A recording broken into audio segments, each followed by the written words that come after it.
Film celebrity Mumbai से दूसरे देशों में छुट्टियां मनाने जाते हैं। वहीं दूसरी तरफ महान फिल्म अभिनेत्री शबाना आजमी जी विदेश से पुरस्कार लेकर अपने गांव मिजवा आजमगढ़ आती हैं।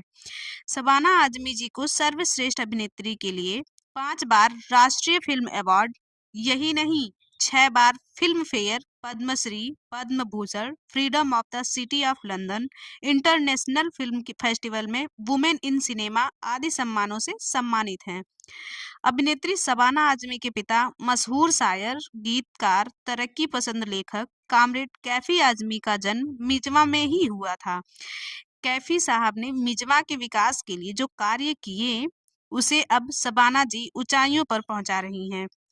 उत्तर प्रदेश के पिछड़े जिले आजमगढ़ में मिजवा, जो शबाना शौकत कैफी आजमी का गांव है, शबाना जी ने उसे मिजवा वेलफेयर सोसाइटी के नाम से दुनिया के नक्शे में एक अलग पहचान दी है। हाल ही में फ्रांस से सम्मानित होकर अपने गांव मिजवा फूलपुर आजमगढ़ आई। शबाना आजमी जी के साथ साथी से जितेंद्र हरि पांडे के साथ हुई कुछ खास बातचीत को सुने। ये कैफी आजमी साहब का बुत है। कोई तो सूद चुकाए, कोई तो जिम्मा ले, कोई तो सूद चुकाए, कोई तो जिम्मा ले, उस इनकलाब का जो आज तक उधार सा है। महक खलूस की इस संदली गुबार में है, मोहब्बत आज भी जिंदा मेरे दयार में है, मोहब्बत आज भी जिंदा मेरे दयार में है। ये भी कैफी साहब का ही है। ये कैफी साहब का ही है। ये कैफी साहब का स्टैचू, बगल में उनके पिता फतेह हुसैन साहब। हमें गर्व है कि हम आजमगढ़ की फूलपुर की मिजवा की धरती पर फतेह हुसैन मंजिल में प्रख्यात अभिनेत्री, सांसद, सामाजिक कार्यकर्ता, जितना भी कुछ कहा जाए उनके लिए कम है। शबाना आजमी जी, कैफी आजमी की हम जब चर्चा करते हैं, शौकत कैफी, शबाना आजमी, बाबा आजमी, तन्वी आजमी एक ऐसा परिवार है। कला और साहित्य के क्षेत्र में इस तरह का परिवार या इस तरह के लोग देश और दुनिया में कम ही होंगे जो कहीं खोजने से मिलेंगे। जी, इतना खूबसूरत परिचय हमारा दिया है। आप यहाँ फतेह मंजिल पे पधारे, आपका स्वागत। धन्यवाद। पूछे। मैं मुंबई के तमाम सेलिब्रिटी जो फिल्म जगत से जुड़े हैं, वो जब छुट्टी मनानी उनको होती है तो वो विदेश में जाते हैं, लेकिन ये मिजवा की बेटी शबाना आजमी विदेश बुलाई जाती है, वहाँ सम्मान किया जाता है। वो सम्मान लेके मुंबई होते हुए सीधे आजमगढ़ मिजवा की धरती पर आती हैं। कैसा लगता है? देखिए, मुझ में कैफी साहब की रूह है और कैफी साहब को मिजवा से बेहद प्यार था, बेहद लगाव था। ये छोटा सा गांव वो है जिसमें उनकी पैदाइश हुई थी और 40 साल पहले जब कैफी साहब इस गांव में आए थे तो देखा था वो बिल्कुल वक्त में मुंजमद है। वो बिल्कुल जैसा का वैसा था। इसमें ना बिजली थी, ना सड़क थी, ना स्कूल था, ना कोई चीज़। तो जब इसके बावजूद कि उनको ब्रेन हेमरेज हुआ, जिसके वजह से उनका लेफ्ट आर्म और लेफ्ट लेग वो हमेशा के लिए पैरालाइज हो गया, इसके बावजूद कैफी साहब यहाँ आए और उन्होंने तय पाया कि मैं अपने मिजवा को मॉडल गांव बनाकर ही रखूँगा। तो जाहिर है जब कैफी साहब नहीं रहे तो उनका ये काम मैंने लिया। मिजवा वेलफेयर सोसाइटी जो NGO कैफी साहब ने कायम किया था, वो लड़कियों और औरतों के सशक्तिकरण के लिए, तो उससे मैं जुड़ी हूँ और मेरा भी इसी तरह का लगाव है यहाँ से। तो मेरे लिए कोई गैर मामूली बात नहीं है जी कि कैफी साहब के पीछे जिस भारतीय कम्युनिस्ट पार्टी में पूरे जीवन भर रहे, आज़ादी के पहले से लेके बाद तक, और जो कहा करते थे कि मैं गुलाम भारत में पैदा हुआ, आज़ाद भारत में जी रहा हूँ और समाजवाद में मरना चाहता हूँ। वो समाजवाद तो दूर रहा देश में, लेकिन कोई भी मिजवा आता है तो फूलपुर से आते ही मिजवा की गली गली में जाने पर ये एहसास होता है कि ये जो समाजवाद मिजवा में दिख रहा है वह समाजवाद कैफी और शबाना जी की देन है कि यहाँ समाजवाद तो दिख रहा है। ये भी 2024 हिंदी सिनेमा के 50 वर्ष पूरे हुए हैं।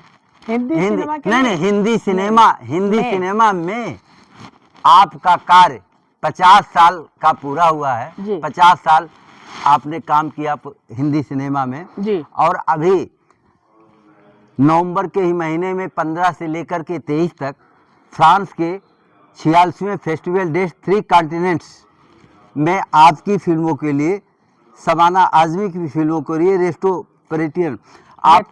रेस्टोपेक्ट आपको सम्मान दिया गया आपकी फिल्मों को के ऊपर, जिससे पूरे भारतवासी हम सब बेहद खुश हैं इस बात के लिए कि और आपको वो पुरस्कार लेते समय, चूँकि आपको ये भी पता था, टेलीविज़न मीडिया ये लिख भी रहा था कि आपने 50 साल में जितना काम फिल्मों में किया है, जितना आपको पुरस्कार मिला है उतना किसी भी अभिनेता या अभिनेत्री को आज तक नहीं मिला है। उतने पुरस्कार के अकेले हकदार आप हैं। तो फ्रांस से वो पुरस्कार जो आपको मिला, तो पाने के बाद एक ही महीने बाद, आज 23 तारीख है, 23 नवंबर को ख़त्म हुआ था और 23 दिसंबर को आप एक महीने के अंदर आप फ्रांस से इंडिया और इंडिया से अपने गांव मिजवा में हैं। हम इस बारे में चाहेंगे कि आप क्या चाहती हैं मिजवा आजमगढ़ के लोगों से, हम जैसे लोगों से, कि मिजवा जैसे गांव की जो तरक्की हो रही है और आजमगढ़ के सभी गांव की तरक्की हो, आप उसके लिए काम भी कर रही हैं।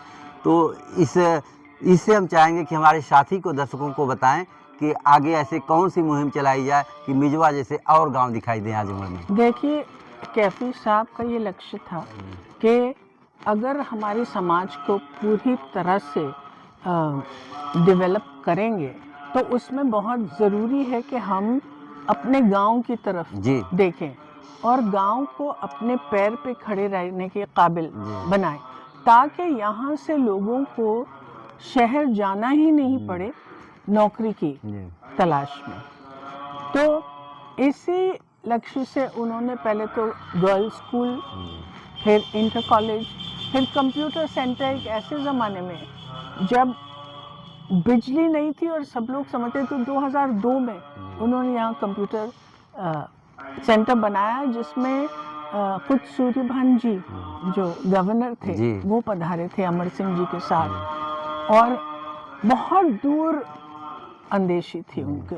वो ये भी चाहते थे कि अब जो हमारा सिलाई कढ़ाई का सेंटर है, आप आज वहाँ आए थे, हमने कवर किया, दिखाएंगे भी दर्शकों को। तो वो मनीष मल्होत्रा कर रहे हैं वो काम। तो उसकी वजह से हमारी लड़की आत्मनिर्भर हो गई, जिसकी वजह से उनका जो अपने परिवार में जो रुतबा था वो ऊपर हो गया।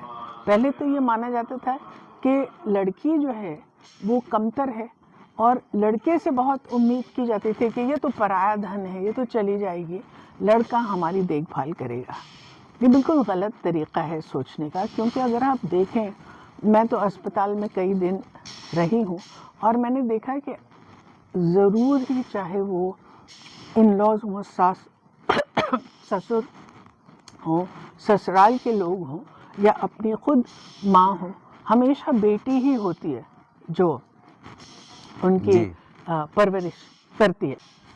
जो हमारा मिजवा वेलफेयर सोसाइटी का ये है कि हमने बहुत कुछ किया है, लेकिन अभी बहुत कुछ करना बाकी है। तो अब्बा का ये भी बहुत था कि स्पोर्ट्स सेंटर बनना चाहिए, स्पोर्ट्स सेंटर बनना चाहिए। हमारी लड़कियां जो हैं दौड़ने में बहुत अच्छी हैं, इनको अगर दौड़ सिखाई जाए, इनको स्पोर्ट्स दिखाया जाए, तो ये जो है इनको नौकरी भी मिल सकती है, पुलिस में भी मिल सकती है, स्पोर्ट्स में भी मिल सकती है। तो उस वक्त हम समझते थे क्या बात कर रहे हैं, लेकिन आज जब हम देखते हैं और ये देखते हैं कि हमारी लड़कियों ने इतने सारे गोल्ड मेडल्स, इतने सारे सिल्वर मेडल्स और ब्रॉन्ज मेडल्स स्टेट के तौर पर भी हासिल किए हैं, तो बहुत की बात छोड़ दें, बड़ी राजधानी लखनऊ, दिल्ली या मुंबई की बात छोड़ दें, आजमगढ़ जैसे जिले में या शहर, आजमगढ़ जैसे देखिए, शहर हैं, सबसे यहाँ भी ऐसे ही बैडमिंटन के कोर्ट नहीं है जो मिजवा गांव में लोग पहले- आके देखते हैं तो हैरत में होते हैं। तो देखिए, आप सबसे पहले जो काम किया था वो जो है गोदान जो रेलगाड़ी है जी वो कैफी साहब ने आजमगढ़ से मुंबई तक जी की चल रही थी। उसके बाद कैफियत एक्सप्रेस वो दिल्ली से आजमगढ़ से लेकर दिल्ली जी जाती है। उसकी वजह से बहुत गरीब लोग जो यहाँ हैं और जी। ख़ास तौर से जो किसान हैं जी उनका माल उसमें जाता है। जी अब्बा का ये कहना था कि नहीं, अगर आप हमारे किसान की रोजी रोटी छीन लेंगे जी तो वो कैसे आपका पनपेगा, जी। आपकी सोसाइटी। और इसी तरह से कोशिश बहुत बड़े स्तर पे उन्होंने की है। अब हमारा ये मकसद है कि ये जो मिजवा वेलफेयर सोसाइटी ने जो इस गांव के साथ किया है, तो ये गांव रेप्लिकेबल हो गया है और स्केलेबल भी हुआ है। इसको एक आधार बना के बाकी के गांव की सुधार हो सकती है जी और बहुत बड़े स्तर पे ये डेवलपमेंट मॉडल जी। आपने बड़े रेल आंदोलन और रेल की चर्चा किया कि गोदान और कैफियत जैसी ट्रेनें आपकी मौजूदगी में चलाई गई जी। और ब्रॉड गेज हुआ, बड़ी रेल लाइन हुई, स्टेट बनाम हरिमंदिर पांडे आज भी मुकदमा चल रहा है। जी। एक बड़ा सवाल है जिसको हम कोट कर रहे हैं और आपकी जानकारी के लिए भी, कैफी आजमी जब जीवित थे, जब बड़ी रेल लाइन का शिलान्यास आजमगढ़ में किया गया था, उस समय तत्कालीन रेल मंत्री, चीफ मिनिस्टर, उसके बाद फिर उसका उद्घाटन हुआ था। दोनों पत्थर कैफी साहब के नाम का आजमगढ़ रेल स्टेशन के ठीक सामने लगा था। आज वो शिलान्यास का पत्थर और उद्घाटन का पत्थर दोनों अपने स्थान से गायब है। और ये सवाल किया जा रहा है, ये सवाल होना भी चाहिए कि किसी के ज़माने का और कैफी आजमी जिनकी मौजूदगी में जो पत्थर लगा हो, वो पत्थर शिलान्यास का या शिलान्यास के बाद उद्घाटन का अगर वो हटाया गया है तो ये बड़ी बात है, उस पत्थर को ढूंढा जाना चाहिए तो और हम जैसे लोग प्रयास भी करें। हाँ, तो बिल्कुल। तो फिर ये ज़रूरी है कि यहाँ की जो जनता है उनको ये महसूस होना चाहिए कि इन्होंने क्या क्या नहीं किया है क्षेत्र के लिए, और इसलिए ये इनके नाम का जब हो गया था शिलान्यास तो उसको हटाने की क्या वजह है और वो उस पर करें, आंदोलन करें। इस वक्त तो मेरा ये कहना है कि हमारे प्रोजेक्ट्स जो हैं वो एक तो ये है कि हम स्पोर्ट्स अकेडमी को और बहुत ज़्यादा जी बनाना चाहते हैं, उसको इस काबिल बनाना चाहते हैं कि यहाँ के लोग नेशनल लेवल पर, तो हमारे पास बहुत अच्छे कोचेज़ भी हैं और बहुत अच्छा आपने देखा कि नहीं, हमारा अच्छा प्रयास, अच्छा। हमने जो कवर किया, हम उस पर एक डॉक्यूमेंट्री भी बनाना चाहेंगे अलग से। तो निजाम ये कोर्ट, बैडमिंटन कोर्ट। और फिर जो है हमारे अभी तो हम लोग ज़्यादातर चिकनकारी कर रहे हैं मनीष मल्होत्रा के लिए, लेकिन उसके साथ साथ ये प्रयास भी है कि कुछ और चीज़ें लड़कियां कर सकें। तो एक तो जरदोजी करें, मुकेश का काम करें और मशीन एम्ब्रॉयडरी कर सकें, ताकि जो घर में जिन चीज़ों का उपयोग हो जी उनको भी, जो हम उनकी होम फर्निशिंग कहते हैं, वो हो। फिर हमने ब्यूटी कोर्स यहाँ करवाया था, तब तो लोगों ने बोला था कौन मिजवा में जो है मेकअप और हेयर सीखेगा। ना सिर्फ ये औरतों ने सीखा है बल्कि अपने अपने घरों में ये बंदोबस्त कर लिया है कि उनके पास आके लोग अपना मेकअप और ये करवाते हैं। तो ये एक बिल्कुल बड़ा और नया कमाई का जरिया बन गया है उनके लिए। तो ये हो रहा है। फिर इसके साथ जो है अभी सक्षम और उसका नाम समृद्धि, ये दोनों ऑर्गेनाइजेशन हम यहाँ से बढ़ के फिर अंबेडकर नगर में भी कर रहे हैं और आहिस्ता आहिस्ता पूरे प्रदेश में करना चाहते हैं, क्योंकि हम नहीं चाहते कि ये सीमित सिर्फ मिजवा तक रहे। ये तो हमारे पूरे आजमगढ़ में इसका फ़ायदा हो और ये बात समझें आजमगढ़ के लोग कि ये हमारी औरतें हैं, हमारी लड़कियां हैं जो कि इतनी काबिल बनी हैं कि वो अपने पैर पर खड़ी हो सकें।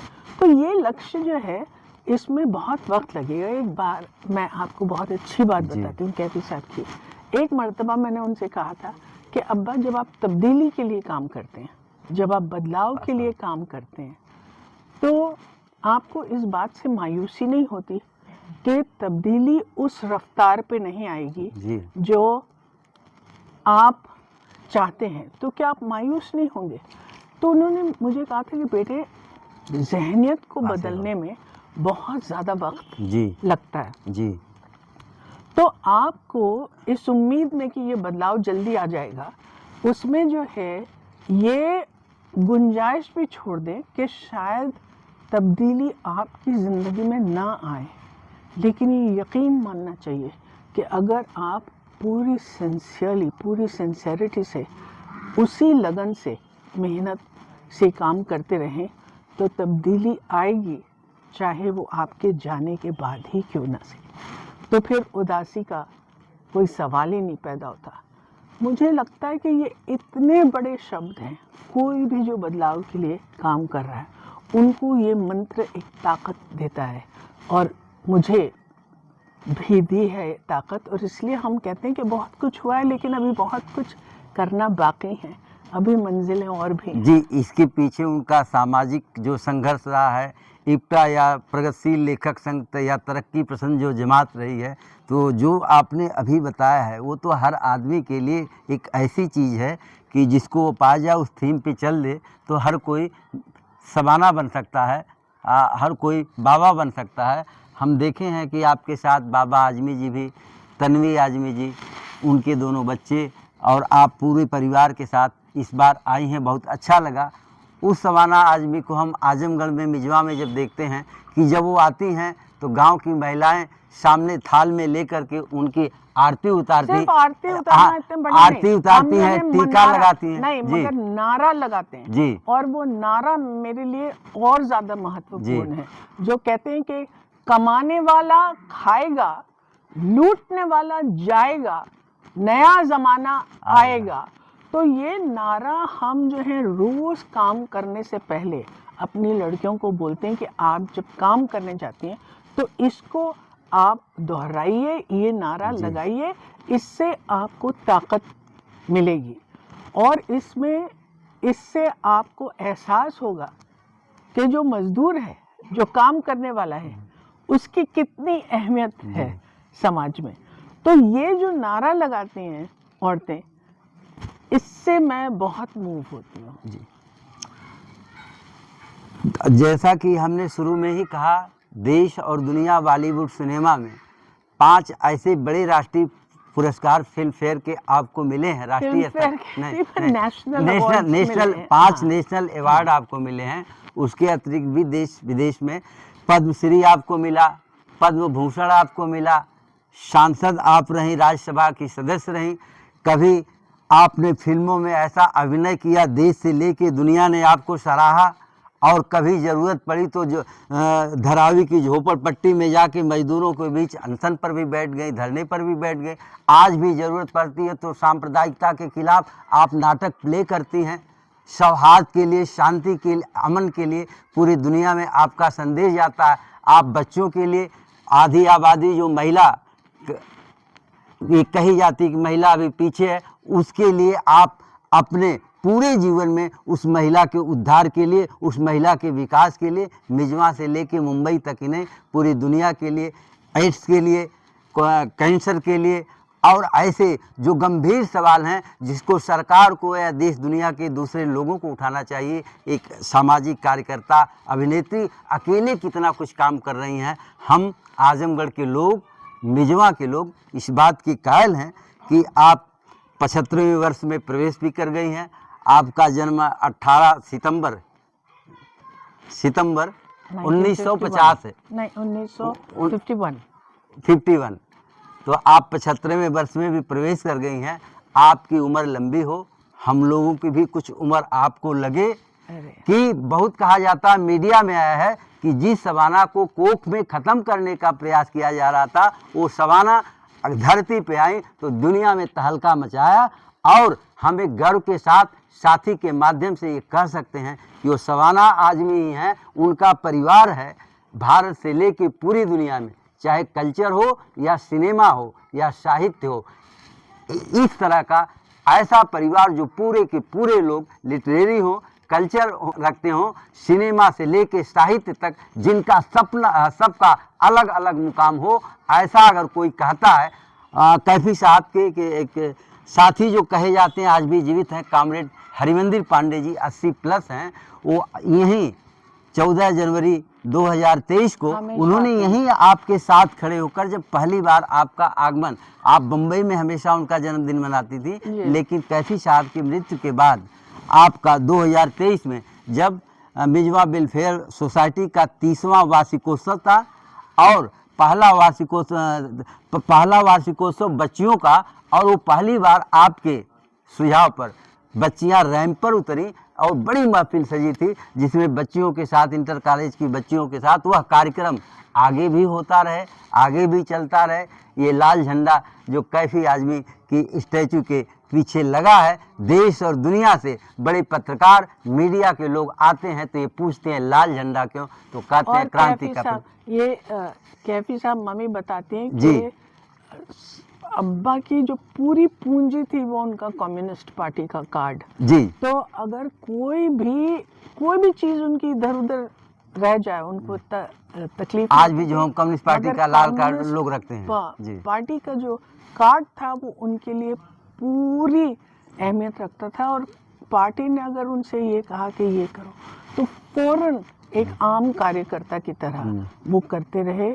और उनकी रूह जो है वो, इसके बावजूद कि वो बहुत इतने अच्छे शायर, इतने अच्छे गीतकार, इतने अच्छे डायलॉग राइटर, उसके बाद भी अगर आप उनकी रीढ़ की हड्डी देखें तो वो सीपीआई की है। जी जी जी, बहुत बहुत धन्यवाद। उनका लाल झंडा, उनकी सीपीआई, उनकी पार्टी, जब तक उनका स्टैचू है, हम सब हैं। आप उनकी विचार को मान्यता देते हुए सीपीआई का झंडा उनके जो पीछे लगा है, उन्होंने ही कहा कोई तो सूद चुकाए, कोई तो जिम्मा ले उस इनकलाब का जो आज तक उधारता है।